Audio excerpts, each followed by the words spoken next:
My choice for dinner venue just outside the Circonvallazione has become a fairly recent tradition on my last night in Milan. Follow the yellow car turning left, and it's down that street where I'm headed. On Via Ascanio Sforza, the other side of the Viale, is where one finds Claudio Sadler's 2 Michelin-starred eponymous restaurant, whose kitchen one can look into from the street, just beyond the yellow smart car.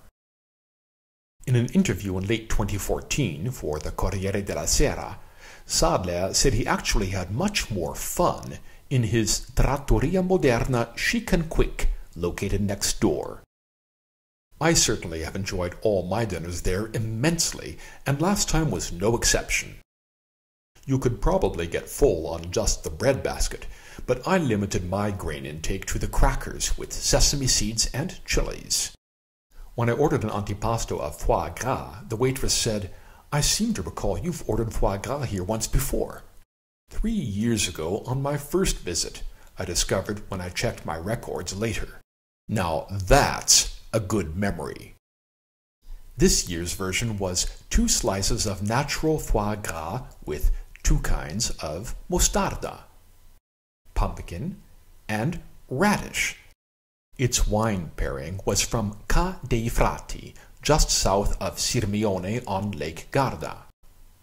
The Tre Filaire 2010 was a very interesting cuvée of Trebbiano di Lugana, Chardonnay, and Sauvignon Blanc. I love game and jump at the chance to order it when I see it on menus. Here it came in one of the most original baked pasta primi I've had in a long time. Buckwheat lasagne with venison ragu, mixed mushrooms, and vetsina, a fabulous aged hard cheese made in mountain pastures southeast of Trento. If you think it looks good, it tasted even much better.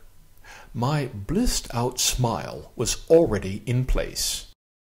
The wonderful wine paired with the lasagne was a Fonte del Re from Umani Ronchi, an estate inland from Ancona in the Marche. Made from a grape called Lacrima, an ancient varietal recently saved from extinction, it's only cultivated near Morro d'Alba, some 15 kilometers from the Adriatic. Nothing more classic in Milan than a costoletta alla milanese. In this case, a costoletta alta, or high cutlet. Not pounded thin as with its Viennese cousin, but served on the bone. And here you can see how high it is, roughly 5 centimeters.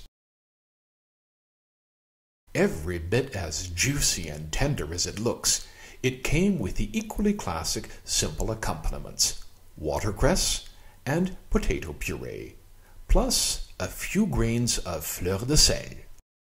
My drinks waiter brought a high-powered 14% Barbera d'Asti from Coppo, called Camp de Rus from the province of Asti in Piemonte to go with it, and it was an excellent choice.